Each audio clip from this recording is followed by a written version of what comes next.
Hey everybody, Dr. K here. Welcome to Dr. K's Office Hours. It is September the 2nd and we're getting ready for back to school. For those of us who are educators, we're also getting ready for back to school. And this seemed timely. I wrote this blog post last weekend and it was hot on the heels after talking to a colleague who was really struggling. We as department chairs, and this is not unique to department chairs, but we as department chairs work too much. We work all the time. It's really easy for us just to work all the time. And sometimes you want to have a life outside working all the time. Imagine. And this is one of the things that I've really worked on a lot this year during COVID and in the time, some of you know this, but I was department chair of a university music department before. I had 2 years off and then I'm chair again. And the first time through I was a hot mess. It was a hot mess and I really did not have any work-life boundaries. And this is something that I've really been consciously working on establishing so that I can survive this second chairship. Okay, so it's something that's heavy on us who are department chairs and something that's on my mind a lot and actually is the fuel for this whole blog that I do now, right? How can I compartmentalize what I do in the day so that I have time to spend with my family, with my friends, filling my cup on myself, and working on this side hustle that will help me move out of academia into something new. You know, not immediately, but I got my retirement date. So here's a bird's eye view of how I'm managing it. So chair load is heavy. It's heavy, especially now. And, you know, I've made some big strides. And I think that some of the things that I've set in place, I have people say to me, how are you doing it? And I don't do it perfectly, but I do it a lot better than I did a couple years ago. So maybe this will help you. So, and some of these are painfully obvious, right? But remember that everything works together. So number one, guide point number one, set reasonable work hours. Okay. This is for those of you who don't have a typical 9 to 5 or a job where you clock in and clock out. I'm talking to those of you who feel like you work all the time because you probably do work all the time, right? And as department chairs, entrepreneurs, I mean, parents, you have to work all the time, but people, you know, entrepreneurs, if you run your own business, there are so teachers, prep can take forever. There are certain ways of living in which we just really have a hard time with boundaries just kind of bleeding into everything else. So this was the main challenge for me, was feeling that I was working all the time because I was. And I started noticing that I would never expect any of my superiors or any of my colleagues, well, no, that wasn't true, any of my superiors to answer emails outside of like 8 to 6, Monday to Friday. I would never expect that. And yet I had that expectation of myself that I would answer emails whenever.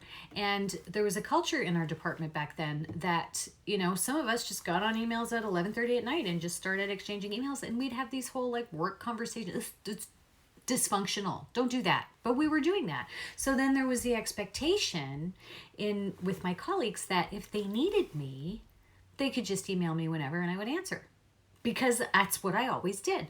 So one of the things I really needed to change was I need to know, and this was fueled by, in the meantime, having started my blog and my business on the side. And I thought I need to be able to continue that because I love that. It fuels me a lot more than my day job does anymore, sadly. But I needed to know that I was putting in more than enough reasonable time during the day, good, productive, solid time during a specific set time, so that no one could say, oh, Karen's not doing her work because she's so busy doing all that other stuff. So I was really conscious of, okay, 40 hours a week is reasonable, right? Imagine, what? So I thought, okay, I'm going to be available 9 to 5, Monday to Friday. But, excuse me, when I'm on, that's all I do. I work through lunch. I don't take breaks. I do all the things. I'm not saying do that. But that's when I'm on, so that when I'm not, I'm not. Now, yeah, I'm going to have to do some homework this weekend because start of term is messy. But I've hardly done homework since starting that. But I've also gotten really, really, really good at what I do during the day. Point number 2, be a prioritization ninja. So when shifting from the 0 work-life boundaries that I used to have before to getting to a very reasonable 40-hour work week, which is probably more like 50, I needed to figure out how to get clear on prioritizing on getting the right things done in that time so that I was actually moving the needle forward. And one of my previous challenges was not knowing how best to maximize my time. So sometimes this is how I would work on the prioritization. I would wait until something was urgent and a deadline was looming, and then I would do that because the prioritization just kind of happened.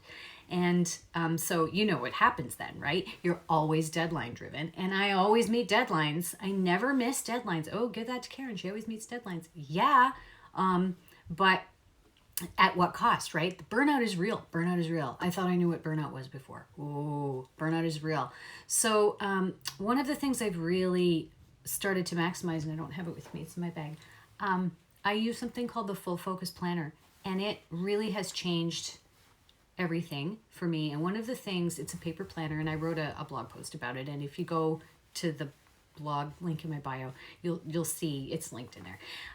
But it's called Pen to Paper Productivity. But in the Full Focus Planner, one of the things they have you do is prioritize your daily big 3. So choose the 3 main things that you need to focus on that day that you really need to get done.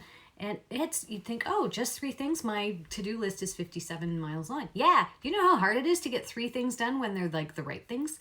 It's easier to do the urgent things. This is harder than it sounds. So give that a try. Try to put down your daily big 3 and see how you do. Today I did 1 of the 3, but I did 1 and it had been hanging out for a long time. Okay, number 3, manage your inbox. Oh, this is huge. Okay.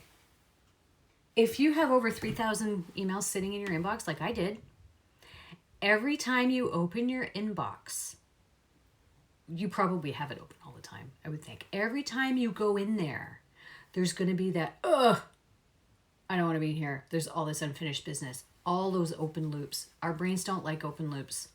So when you go in there, I don't know if you're like me, but I tried using categories. You know, you use your inbox as a stuff not to forget, right? I need to respond to this person, so I'll mark it, I'll flag it, and I'll give it a category. And then if it's really urgent, I'll mark it as unread. And then you end up with 500 unread emails, even though you've read them. Nothing gets done. And then if you're digging for an email, I'll do this other thing. It'll take 5 minutes. You know what happens in your email all the time. You must learn to manage your inbox.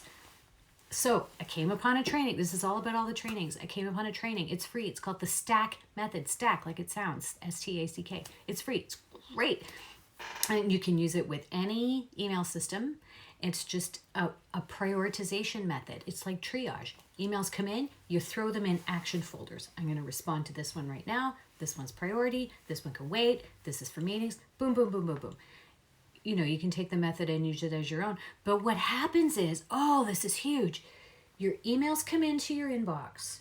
You sort them into categories according to what you need to do with them. And your inbox stays empty. Empty. When's the last time you had an empty inbox? The psychological effect is bigger than you can even understand. I highly recommend that you figure out a way to get to inbox 0 every day. By the time I leave work, except today I'm lying, I've got 4 in my inbox. But 4, not 4,000, okay? Figure out a way to get to inbox 0. Figure it out. Because it will change your life. Now when I go home at night, I no longer feel like I have to be in my email because I know it's in there and I know it's been sorted and I know it's been prioritized and connected with my daily big 3. I know what I have to do the next day. Oh, I can't even tell you how important this is. Do it. The STACK method. All right, next. Create a great morning routine. Okay, so some of you know it's just finished the first round of beta version. I have a course called the Creative Night Owl's Guide to Effective Mornings. So I teach you night owls like me how to have a great morning routine. It is possible. Okay. I always thought, I'm a night owl. I can't have a morning routine. That's baloney. You know what? I have a morning routine. I'm still a night owl. And it is Amazing. If you work all the time, you probably work late into the evening. So now when I get up in the morning, I do all the things that I need to do to make me feel like I have enough to give to the people who suck my energy at work. But you know what I'm noticing? Since I've given time to myself in the morning, I don't feel so energy sucked at work anymore. It's very interesting. So, you know the whole thing about empty cup, you can't give from an empty cup, pour from an empty cup, whatever it is. It's true. You think, oh yeah, well, whatever, you know, I can't actually get there. Yeah, you actually can. And if you, I mean, there's a whole thing on morning routines. Go to my blog. I've got all kinds of blog posts on morning routines, and I'm probably going to launch my course again in January if I can protect my boundaries and have enough time to do it. But guys, a morning routine, you just get your feet under you. You do the things that make you feel like you have had your time for yourself, so that when you get to work, you can concentrate on that and not be resentful that you never have time for yourself. Then you get more productive, which means you get done the more important stuff during the day, so you can shut off at the end of the day so you don't take it home with you at night. Or if you work at home, like we've all been for so long, then you can just put it away and not think about it, guilt-free. Oh, it's huge, you guys. Okay, it's huge. And in my blog post, I got a link to some whole other blogs, whole bunch of them. Okay, communicate your expectations. Remember I said, back in the day, when I was chair last time, we had like no work-life boundaries. We were just like email in the middle of the night, whatever, stupid. So when I became chair the second time, I said, listen, this is changing. This is when I'm available. This is when I will communicate with you and when you can expect a response from me. This is different than last time. And I will respect your boundaries. And, you know, I hope that you'll respect mine. Just know that if you're looking for me, you won't find me on email outside. You know, I say 9 to 5. It's really 8 to 5. But, you know, you won't find me on email on the weekends or in the evenings. I can't control. I remember working with someone and he was saying, people don't email me after 5. You can't control what other people do with their time. And it's really not your business to tell other people what to do with their time. But you can control whether or not you go into your email. Turn off your damn notifications, especially after hours. I don't even have them on during the day. Right? I check email when it's time to check email. When I don't, I get rid of it because it's distracting. Then I can do the other things. So communicate your expectations. If people are used to having you behave a certain way, so they expect a certain response in a certain amount of time, communicate and say, I work 9 to 5, Monday to Friday. That's it. If you need me, too bad. You got to wait till Monday. How many times have I had students email me at, 2 a.m. before a 9 a.m. class? Oh, blah, blah, blah. Can I have an extension or whatever? No, don't email me at 2 a.m. Or you can. I don't care. I ain't going to read it. And don't expect a response before class because class starts at 9. I'm on a rant today. Okay.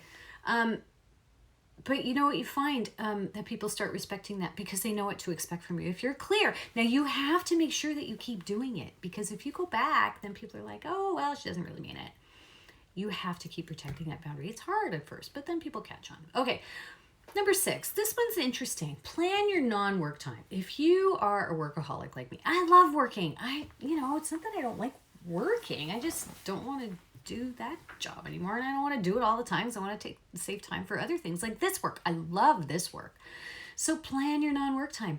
One of the things that I found was when I started protecting my boundaries and I had a little bit of time I could play with, I was like, what do I do? Better check my email. No, that was so hard not to do that, but I don't now. It took a while. It took a couple of weeks before I could just not look at my email. But plan what you're going to do. Maybe you want to develop a hobby. Maybe you've always wanted to learn to play the piano. If I had $1 for every time someone said, oh, you play piano? I've always wanted to learn to play piano. And I say, it's not too late. You can learn to play piano. Yeah, you don't really mean it. You don't want to put in the work. But because you got to practice. You want to be good at stuff. It goes for anything, not just piano. So maybe you want to learn to play piano. Maybe you want to do, whatever. Outboard motor maintenance, underwater basket weaving, whatever it is. That'd be fun.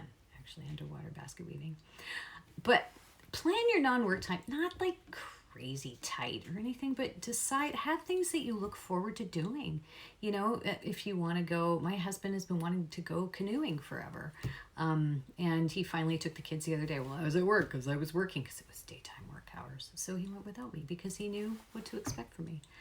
Maybe you want to go camping and you feel like you can't because you work all the time. Baloney. Yes, you can. No one needs to work all the time. No one. Just go do it. But you have to plan what to do on your non-work time. So you have something to look forward to so that you know you can protect your boundaries. But you will only feel that you can go if you have maximized your time during the day, you have your inbox figured out and it's not dangling, and you've clearly communicated your expectations to everybody else. It's all connected. Let me recap. Number 1, set reasonable work hours and protect them. Number 2, be a prioritization ninja. Work on the important things. You know what? Things triage themselves. Yeah, every once in a while it gets busy, but not as often as you think. Number 3, manage your inbox. Seriously, figure out a way to get to inbox 0. Try the stack method. Free training, so good. Number 4, create a great morning routine. Look after yourself. Yes, even if you're a night owl. Yes, it can be done. Talk to me if you want to know more. There's a free download on my website, theessentialmusician.ca. Link in my bio. Get the thing about bedtime procrastination. Number 4 was create a great morning routine. Number 5, communicate your expectations. And number 6, plan your non-work time so you have something to look forward to. Oh, friends, can you tell I love this topic? We need to do more of this because it will keep us sane and healthy. All right, I love you all. Have a great school year. Happy New Year, as we say in the beginning of the year. Okay, bye, everybody.